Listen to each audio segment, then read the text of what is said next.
अस्सलाम वालेकुम। आपको आज के प्रोग्राम में खुशामदीद। अमेरिका और भारत के दरमियान मामलात खराब से खराब तर होते जा रहे हैं। अमेरिका ने जिन ममालिक पर भारी टैरिफ्स का ऐलान किया है उनमें स्विट्जरलैंड, ब्राजील और भारत शामिल हैं, और इस सारी सूरत हाल में ऐसा लगता है कि भारत बुरी तरह से मुतासर हो रहा है। अमेरिका ने रूस से तेल खरीदने पर बतौर सजा भारत पर मजीद 25% टैरिफ जो है वो आयद किया है, और यूं भारतीय मसनूआत पर अमरीकी टैरिफ अब 50% जो है वो कर दिया गया है। डोनाल्ड ट्रंप ने कहा कि भारत, जो कि रूस की पेट्रोलियम की मसनूआत का एक बड़ा सारिफ है, इस पर इजाफी महसूलात आयद करना जरूरी और मुनासिब था। उन्होंने भारत पर जो 50% टैरिफ आयद करने के 8 घंटे बाद जो है वो एक और ट्वीट किया है और फिर से जो है वो धमकी दी है। उन्होंने कहा कि भारत पर मजीद पाबंदियां भी लगाई जा सकती हैं। अब ये जो फैसला अमेरिका की तरफ से किया गया है, इस पर जो है वो अमेरिकी सेनेटर लिंडसे ग्राहम ने जो है वो ये कहा है कि भारत पर इजाफी 25% टैरिफ का जो फैसला है ये अच्छा इकदाम है। भारत पुतिन से तेल खरीदने पर बजिद है ताकि यूक्रेन में खूनरेजी जारी रहे। साबिक बरतानवी वजीर आजम बोरिस जॉनसन ने भी ट्रंप के फैसले को बहादुराना और मंतकी इकदाम जो है वो करार दिया। उन्होंने कहा है कि ऐसे ममालिक को जरूर सजा मिलनी चाहिए जो रूसी तेल और गैस खरीद कर पुतिन की जंगी मशीन को फंडिंग फराहम कर रहे हैं।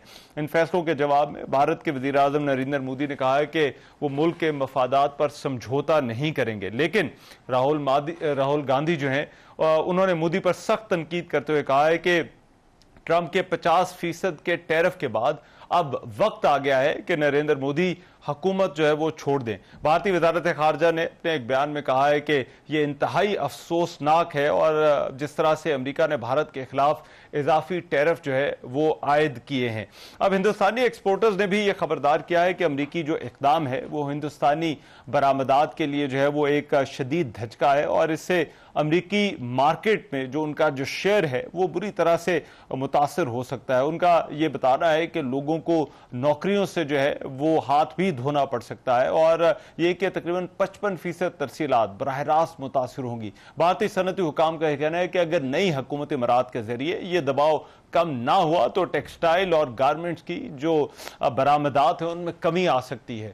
दूसरी तरफ पाकिस्तान और अमेरिका के दरमियान तय पाने वाले तजारती मुआहदे की भी अहम तफसीलात सामने आ गई हैं, जबकि दोनों ममालिक के तजारती मुआहदे के नुकात जो है वो कौमी असम्बली में पेश कर दिए गए। वजारत तजारत के मुताबिक पाकिस्तान और अमेरिका के दरमियान फ्रेमवर्क पर इतफाक हो गया। एक्सप्रेस न्यूज के मुताबिक वजारत तजारत का यह कहना है कि अमेरिका ने मादनियात के शोबे में सरमायाकारी में दिलचस्पी जाहिर की है। अमेरिका ने तांबे, लोहा, फौलाद, एल्यूमिनियम और की दरामद पर 50% टैक्स जो है वो आयद किया है।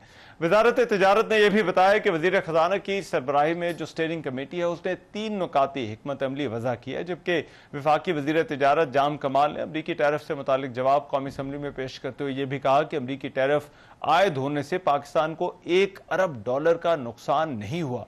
उन्होंने बताया कि अमरीका ने पाकिस्तानी मसनूआत पर आयद टैरिफ 29% से कम करके 19% कर दिया है, जिसके नतीजे में अमरीकी मार्केट में पाकिस्तानी मसनूआत के फरोख्त में इजाफा होगा। फील्ड मार्शल आसिम मुनीर का रवां हफ्ते अमरीका में अपने हम मनसबों से मुशावरत के लिए दौरा भी मुतवक्के है। डॉन अखबार में शाया रिपोर्ट के मुताबिक सरकारी जराये ने बताया कि यह दौरा अमरीकी सेंट्रल कमांड के सरबराह के जुलाई के आखिर में पाकिस्तान के दौरे के जवाब में किया जा रहा है। अब ISPR का भी जो है वो इस हवाले से यह बताना है कि वाशिंगटन में पाकिस्तानी सफारत खाने और ISPR की जानिब से जो है वो इस हवाले से कोई सरकारी बयान जारी नहीं किया गया, लेकिन अपने गुज़िश्ता दौरे के दौरान आर्मी चीफ ने यह इंदिया दिया था कि वो साल के आखिर में दोबारा अमेरिका जाने की तवक्को रखते हैं। अब खित्ते में जो पाकिस्तान और अमेरिका के ताल्लुकात का असर क्या होगा, और फिर दूसरी तरफ भारत और अमेरिका के ताल्लुकात मुस्तकबिल में क्या रुख इख्तियार कर सकते हैं, इस पर बात करने के लिए मसूद खालिद साहब इस वक्त मेरे साथ मौजूद हैं। सीनियर सफारतकार पाकिस्तान के रह चुके हैं। मसूद खालिद साहब, बहुत शुक्रिया आपके वक्त का। मसूद खालिद साहब, सबसे पहले तो आपसे जानना चाहता हूँ, अमेरिका और भारत के माबैन जो एक हम इस वक्त एक टेंशन देख रहे हैं, और जिस तरह से अमेरिका ने भारत पर टैरिफ आयद किए हैं, क्या आपको इसकी वजह सिर्फ तिजारत नजर आती है और इकोनॉमिक इंटरेस्ट नजर आते हैं, आपके ख्याल में इससे बढ़कर भी कुछ है? जी शुक्रिया। देखिए, ये बड़ा ही एक कम्प्रिहेंसिव यानी कि सवाल है जो आपने किया है। बिल्कुल तिजारत जो है वो एक फैक्टर है डेफिनेटली, लेकिन जो पॉलिटिक्स भी एक फैक्टर है।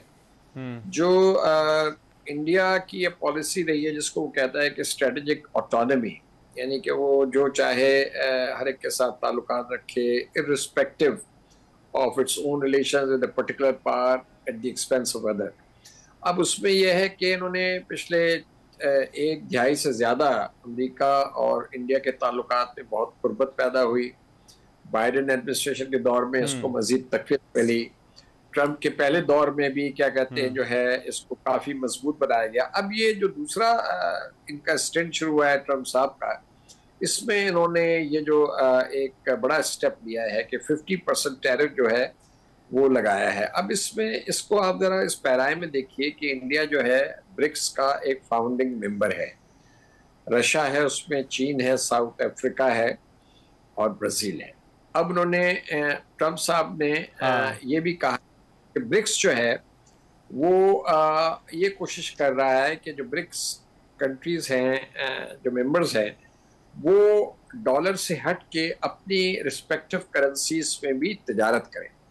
तो ट्रंप साहब ने खुल्लम खुल्ला ये कह दिया है कि ये उनको कबूल नहीं है। तो ये भी एक यानी कि प्रेशर डालने का एक जो है एक तरीक़ेकार है इंडिया के ऊपर। उन्होंने ब्राज़ील के ऊपर भी 50% लगाए हैं। इसके अलावा साउथ अफ्रीका को भी उन्होंने कोई ज़्यादा यानी कि अच्छी तरह ट्रीट नहीं किया जब उनके सदर वहाँ गए थे वाशिंगटन। तो कहना मतलब है कि ये जो पॉलिटिकल एंगल भी है इसमें कि रूस के साथ जो है इनके ताल्लुकात इंडिया के बड़े करीबी हैं, तो उसमें भी एक यानी कि जो है एक पॉज आए तो वो अमेरिका को सूट करता है। और दूसरा ये कि जो चीन के साथ है, अब चीन के साथ भी अमेरिका कोशिश कर रहा है कि चीन के साथ ताल्लुकात थोड़े से बेहतरी की तरफ जाएं। तो उसमें चूंकि ये इंडो पैसिफिक स्ट्रेटेजी का हिस्सा है इंडिया अमेरिका के साथ और बाकियों के साथ और वगैरह में, तो ये बहुत बड़ा सवाल पैदा हो रहा है कि जो इतनी सख्त रवैया है इंडिया के साथ वो कब तक सस्टेन होगा, और will it mean कि Indo-Pacific strategy and the Trump administration will no longer be that important? ठीक है, लेकिन इसके जो ऑप्टिक्स हैं वो आपको कैसे लगते हैं? क्योंकि ट्रंप सिर्फ ये फैसले नहीं ले रहे और सिर्फ टैरिफ आयद नहीं कर रहे, बल्कि वो सोशल मीडिया पर भारत के हवाले से बार बार स्टेटमेंट्स दे रहे हैं, उनकी मईशत के हवाले से स्टेटमेंट्स दे रहे हैं, उसको डेड इकोनॉमी करार दे रहे हैं। तो ये जो ऑप्टिक्स हैं ये अमेरिका और भारत के ताल्लुकात के हवाले से इनकी क्या सिग्निफिकेंस है आपके ख्याल में? देखिए, ऑप्टिक्स तो बिल्कुल अच्छे नहीं है। जाहिर बात है कि इंडिया तो कभी भी ये तवक्को नहीं कर रहा था और उनको बड़ी डिसअपॉइंटमेंट हुई है इस एटीट्यूड से, और उन्होंने कहा भी है। तो इंडिया के तो ताल्लुकात बड़े करीब हैं, अपने अमेरिका के साथ रहे हैं, तो उसमें अचानक ये जो धचका आया है, ये लगा है, ये शॉक आया, तो it was unexpected and it is unprecedented actually in recent decades, in recent years. तो ये बहुत बड़ी उनके लिए डिसअपॉइंटमेंट हुआ। ये है कि जो इंडिया पाकिस्तान का जो कॉन्फ्लिक्ट हुआ मई में, उसमें भी देखिए जब ये मार्का हुआ शुरू, तो उसमें अमेरिकन एडमिनिस्ट्रेशन ने, सदर ने और वाइस प्रेसिडेंट ने साफ ये कहा कि इससे देखिए हमारा कोई सरोकार नहीं है, सच ये खुद ही लड़ते रहते हैं, ये 1500 साल से लड़ रहे हैं और ये ठीक हो जाएगा, खुद ही कर लें, ठीक है। शुरू में ही आया वो जब पाकिस्तान ने जहाज गिराए और उसके बाद वो एक धाक बनी पाकिस्तान की कि भाई ये तो एक्सपेक्ट नहीं किया जा रहा था कि उनके यानी कि हलीफ को जो है वो इस किस्म की शिक्षा का सामना हो सकता है। तो वो सारी इंटरनेशनल डिप्लोमेसी भी जो है वो एक्टिव हो गई, अमेरिका एक्टिव हो गया, क्योंकि अगर देखा जाए तो एक लिहाज से सीज फायर कराने का ये मकसद था कि इंडिया को मजीद मार से बचाया जाए। तो उसके बाद जो फिर 8 और 9 और 10 के दरमियान हुआ, उसमें भी हमने बड़ा अच्छा जवाब दिया इंडिया को।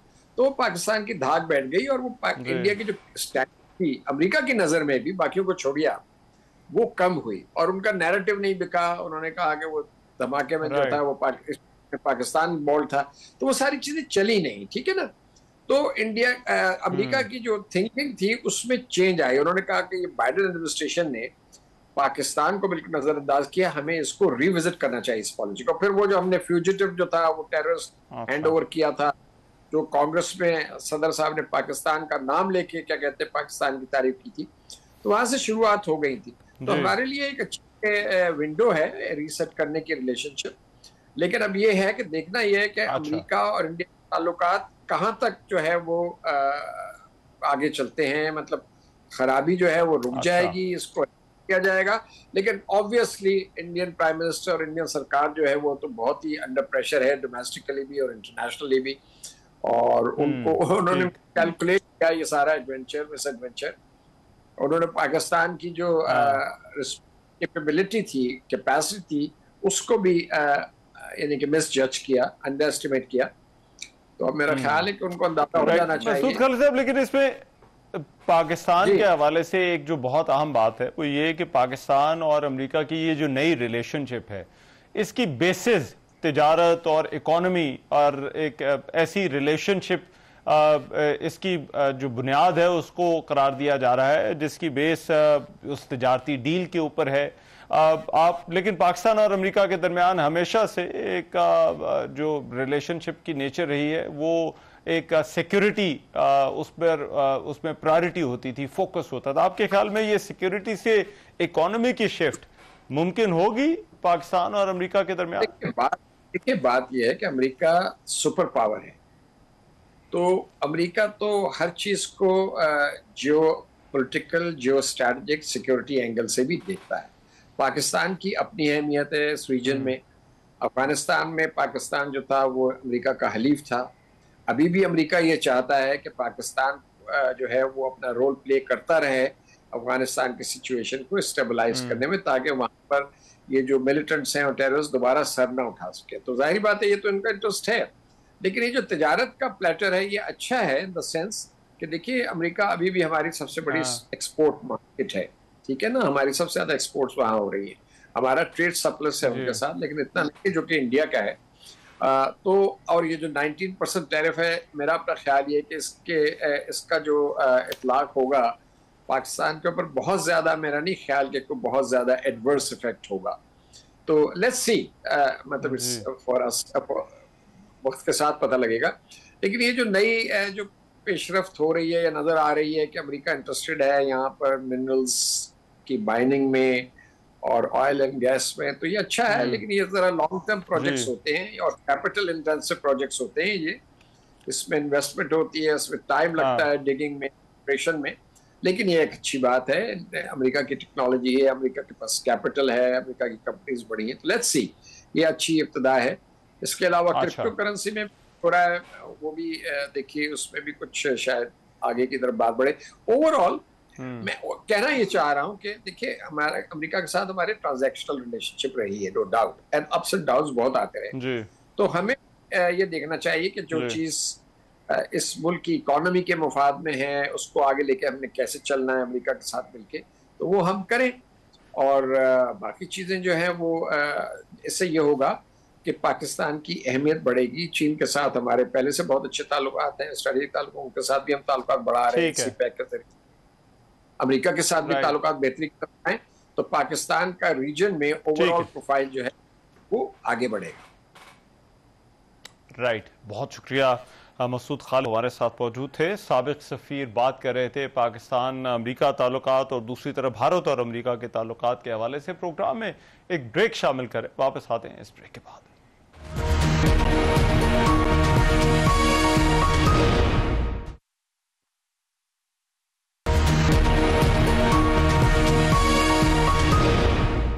Welcome back after the break. America ने रूस से तेल खरीदने पर बतौर सजा भारत पर मजीद 25% टैरिफ आयद किया है और यूं भारतीय मसनूआत पर अमेरिकी टैरिफ अब 50% कर दिया गया है। ना सिर्फ भारत बल्कि स्विट्जरलैंड, ब्राजील पर भी जो है वो टैरिफ में बड़ा इजाफा किया गया है।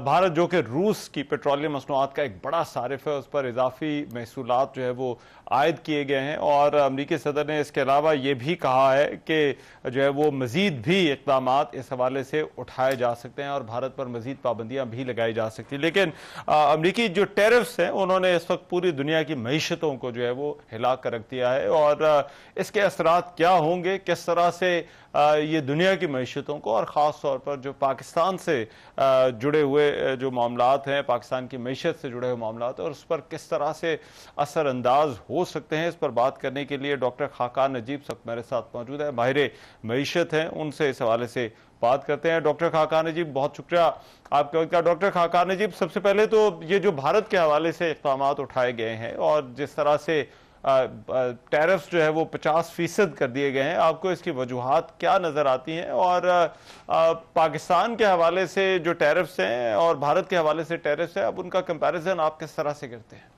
अगर तो इनिशियली आप देखें तो अमेरिका का जो जैसे कहेंगे फ्रेमवर्क था, वो अपने तजारती खसारे को और अपने मालियाती खसारे को कम करने का था। जिन ममालिक के साथ इंक्लूडिंग इंडिया, उनका एक तजारती खसारा है, मेरा ख्याल है कि 90 अरब डॉलर की एक्सपोर्ट करता है India to the US, but US की जो एक्सपोर्ट है वो 41-42 अरब डॉलर की है। So there is a trade deficit.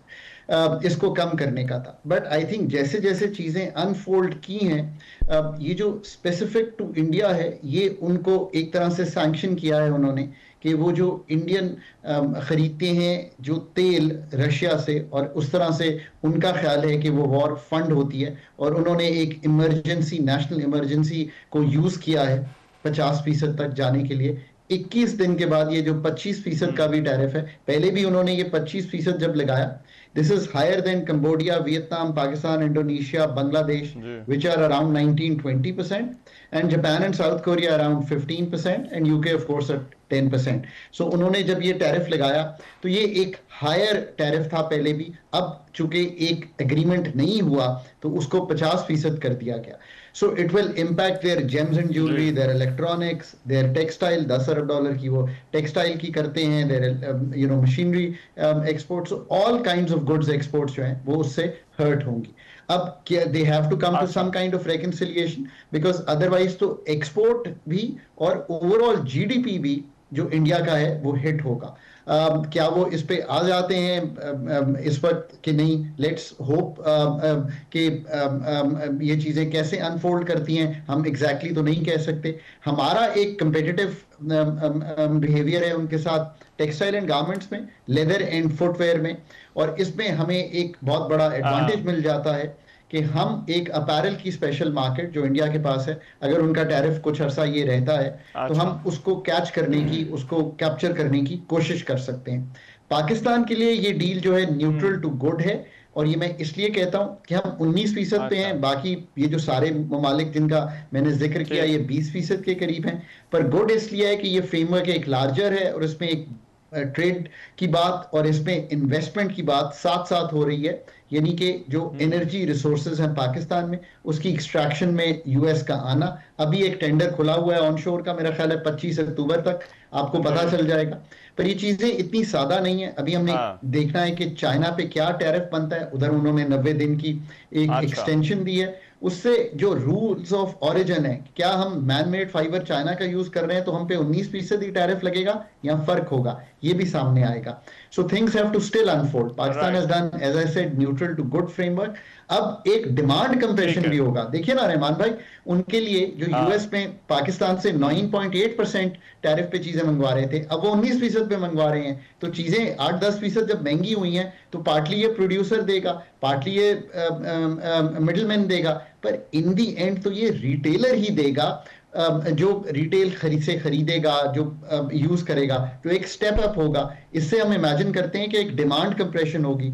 सो पाकिस्तान को जरूर न्यूट्रल पोजीशन रही है, बट इसको अच्छा करने के लिए आज भी वही बात कायम है जो मैं हमेशा कहता हूं, एक गोल्डन अपॉर्चुनिटी है। आपको अपने घर की प्रोडक्टिविटी, अपने घर की एनर्जी, अपने घर की cost of doing business, ease of doing business, regulatory निजाम, ये नहीं ठीक करेंगे तो जो आपके 20% के कंपेटिटर हैं फिर उनके साथ कंपीट करना इतना आसान नहीं होगा इन अ पोजीशन जहां पे डिमांड भी कम हो रही है यूएस। राइट। खाकान नजीब साहब, ये जो पाकिस्तान और अमेरिका की तिजारती डील है जिसकी तफसीलात जो है वो वजारत तिजारत ने आज सामने भी आई हैं, और अमेरिका का जो एक ख़ास इंटरेस्ट है मादनियात के शोबे में, आपको क्या लगता है ये कितना सिग्निफिकेंट है? और फिर इस हवाले से पाकिस्तान की जो मैशत है वहां पर क्या इसके असरात हो सकते हैं?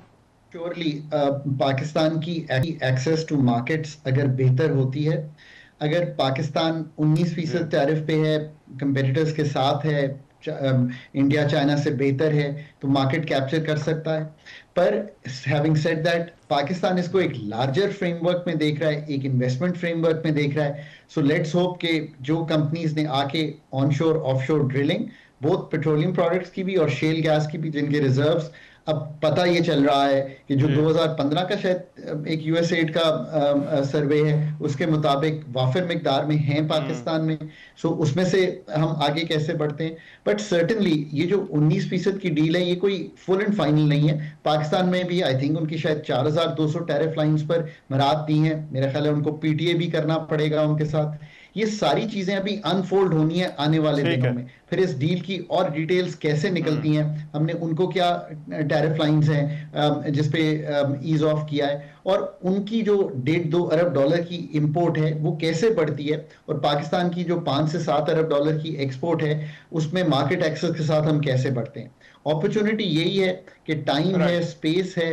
जब तक डेप्थ ऑफ रिफॉर्म नहीं करेंगे तो अपने कंपेटिटर्स जो हैं उनसे, अपैरल हो, टेक्सटाइल हो, जेम्स हो, फार्मास्यूटिकल हो, केमिकल्स हो, यही चीजें हैं ना जो हम बेच सकते हैं, लेदर गुड्स हैं, इनमें कंपेटिटिव होना ही पाकिस्तान के लिए असल, जिसे कहते हैं, अहमियत रखता है अगर हमें आगे बढ़ना है। ये भी याद रखिए कि जब तक चाइना की डील सामने नहीं आती तो आप रूल्स ऑफ ओरिजिन नहीं बता सकते। इसका मतलब यह है कि हम मैन मेड फाइबर अगर कहीं से ले रहे हैं तो उस पर क्या हम 19% पे ही रहेंगे, या अगर उस मुल्क पे ज्यादा टैरिफ है तो हमें इंक्लूड करना पड़ेगा। सो ये सारी चीजें जो है हमें देखनी पड़ेंगी।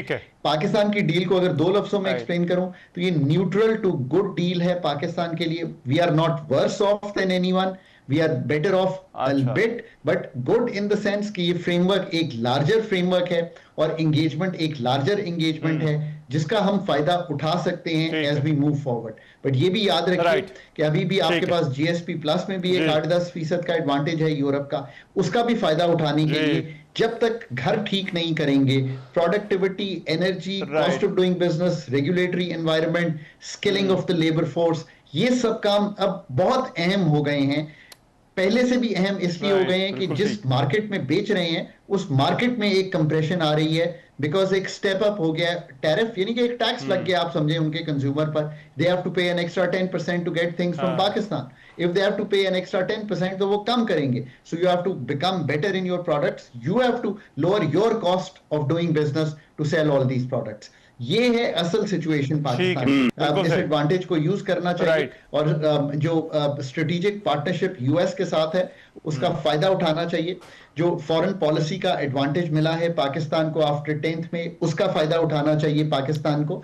और जो पाकिस्तान की उनके साथ जिस तरह कहेंगे बहुत ही गर्मजोशी का माहौल है पाकिस्तान और यूएस का, इसको आगे लेकर चलना चाहिए। और ट्रेड को जो इस वक्त 5-6 अरब डॉलर की एक्सपोर्ट है, इसको 10 अरब डॉलर को टाई करना चाहिए, और मे बी राइस में टाई करना चाहिए, एग्रीकल्चर प्रोडक्ट्स जिसका सरप्लस मौजूद है और थोड़ा सा कंपेटिटिव एडवांटेज भी है, उसमें टाई अप करना चाहिए। बिल्कुल ठीक, राइट। डॉक्टर खाकाना जी, बहुत शुक्रिया, हमारे साथ मौजूद थे और बात कर रहे थे कि ये जो अमेरिका की तरफ से टैरिफ्स लगाए गए हैं खासतौर पर भारत के ऊपर, और फिर उसके बाद जो पाकिस्तान के लिए जो सूरत हाल है, पाकिस्तान की मैशत के लिए क्या असरात हो सकते हैं इसके, उस पर बात कर रहे थे। प्रोग्राम एक ब्रेक शामिल करें, वापस आते हैं इस ब्रेक के बाद।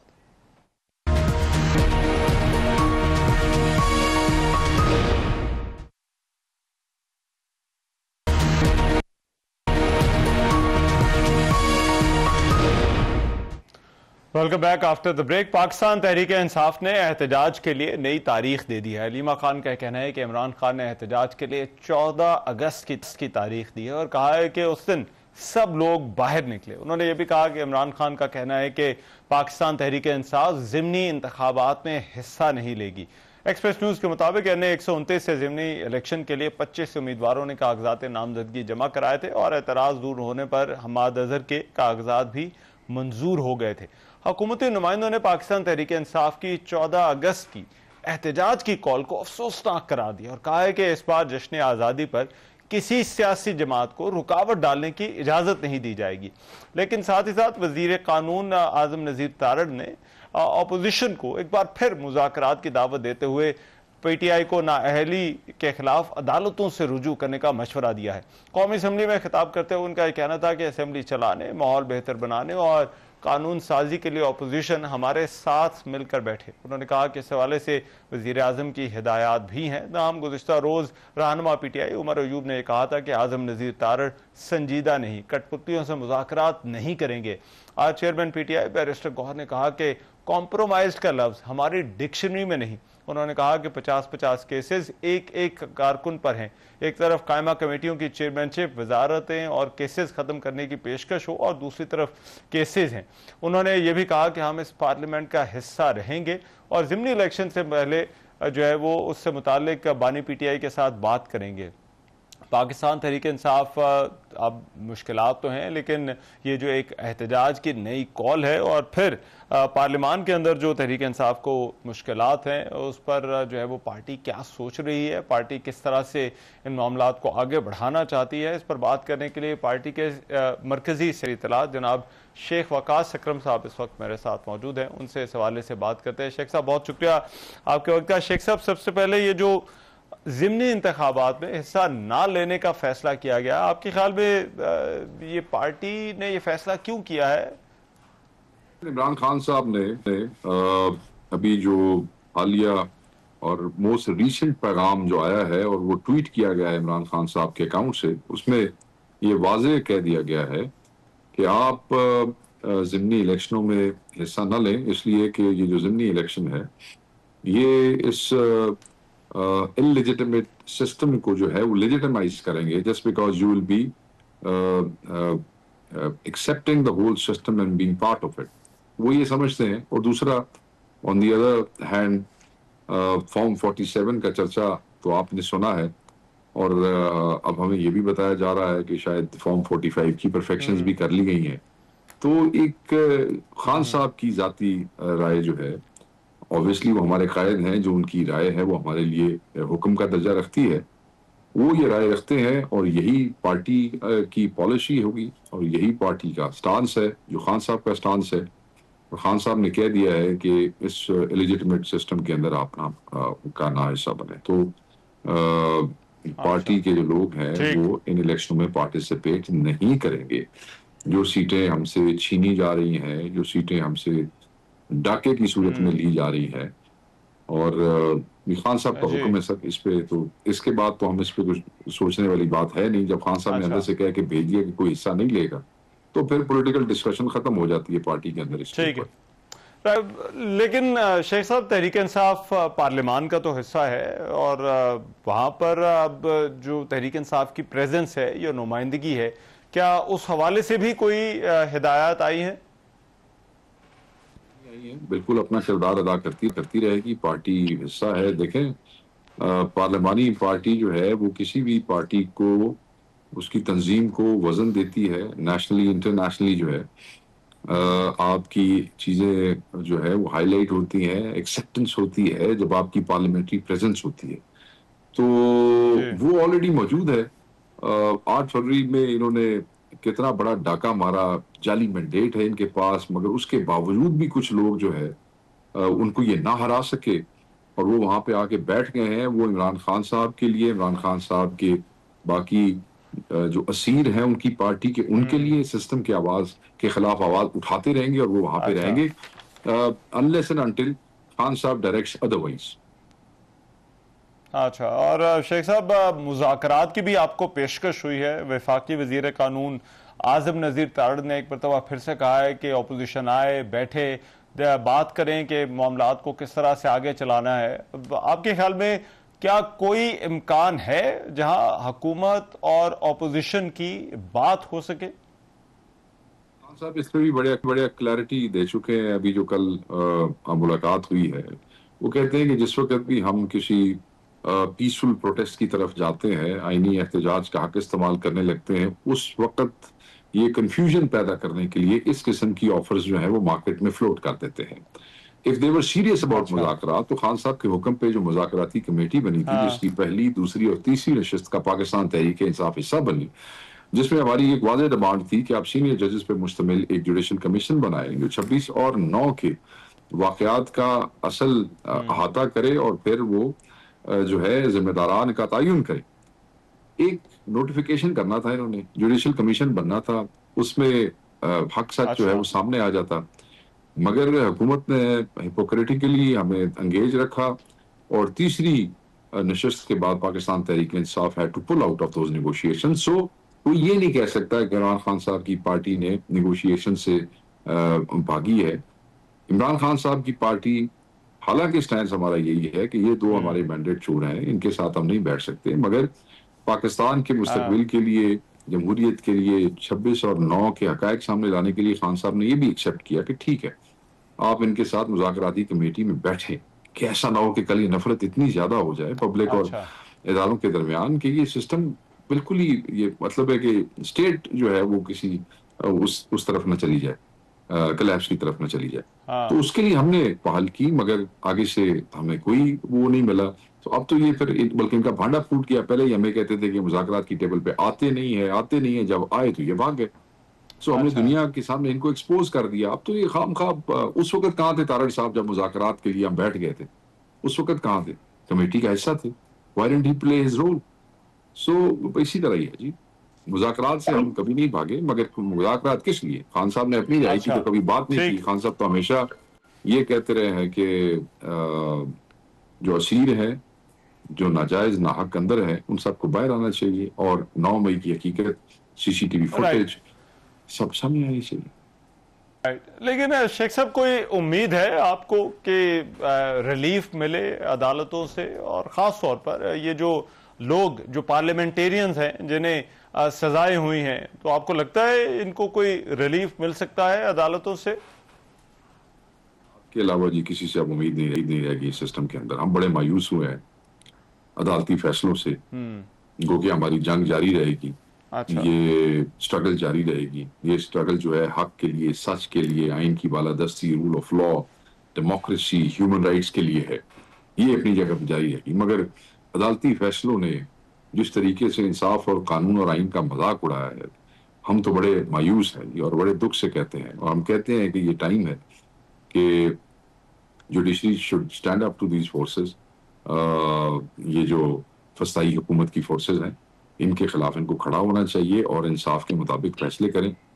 तारीख देख रही है और तारीख गवाह है। अच्छा, ठीक है, राइट। और अब लास्टली शेख साहब, एक और मामला है जिस हवाले से आपसे जानना चाहता हूं। मैं पहले उस पर बात कर चुका, लेकिन ये जो ज़िमनी इंतखाब वाली आपने बात की, सब हलकों के लिए यही फैसला है? क्योंकि और ख़ास तौर पर हमाद अजहर के हवाले से, और वो जो लाहौर का हल्का है, क्या वहाँ पर भी यही फैसला है कि तहरीक इंसाफ या तहरीक इंसाफ का कोई उम्मीदवार ज़िमनी इंतखाब में हिस्सा नहीं लेगा? खान का फैसला पार्टी का फैसला है, हमाद अजहर साहब पार्टी का हिस्सा है, तो ये फैसला सब पे लागू होता है unless it is change before election. ठीक, अगर ये उससे पहले कोई तब्दील हो जाता है या खान साहब को कोई आदमी कायल कर लेता है जाके, या कोई और मुलाकात हो जाती है, तो वो तो मुझे पता नहीं, अल्लाह बेहतर जानता है, मेरे पास मुस्तकबिल का इल्म तो है नहीं। मगर ये है कि ठीक, खान साहब का हुक्म आ चुका है, पार्टी की यही पॉलिसी और हम सब पाबंद है उसके।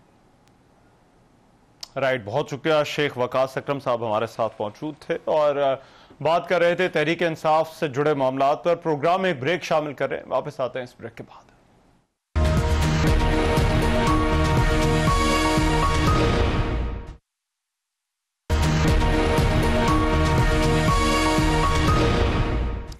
Welcome back after the break. Karachi के इलाके Landhi export processing zone authority में वाक़ गारमेंट्स फैक्ट्री में खौफनाक आतिशज़दगी के नतीजे में 5 मंजिला इमारत मुनहदम हो गई। आग की शिद्दत के बायस जो पहले 5 मंजिला इमारत का कुछ हिस्सा गिरा और फिर पूरी इमारत ही गिर गई। आग से झुलसकर 8 अफराद जख्मी हो गए। आग ने करीबी 2 मंजिला इमारत की जो ऊपर वाली मंजिल थी उसको भी अपनी लपेट में ले लिया। आग फैलने के खदशे के पेश नज़र 7 वाली इमारत खाली करवा ली गई थी। वज़ीर आला सिंध सईद मुराद अली शाह ने आतिशज़दगी के वाक़े का नोटिस लेते हुए फायर ब्रिगेड और रेस्क्यू इदारों को फौरी तौर पर इक़दामात की हिदायत की। रेस्क्यू 1122 के तर्जुमान ने बताया कि मजमूई तौर पर 20 फायर टेंडर्स, 5 एम्बुलेंसेज और वाटर जो आग बुझाने वाले मशीनरी थी, वो इस सारे अमल में जो है वो शामिल रही। रेस्क्यू इदारों ने कई घंटे की जद्दोजहद के बाद आग पर काबू पाया और फायर ब्रिगेड के हुकाम ने आग को तीसरे दर्जे की आग करार दिया था।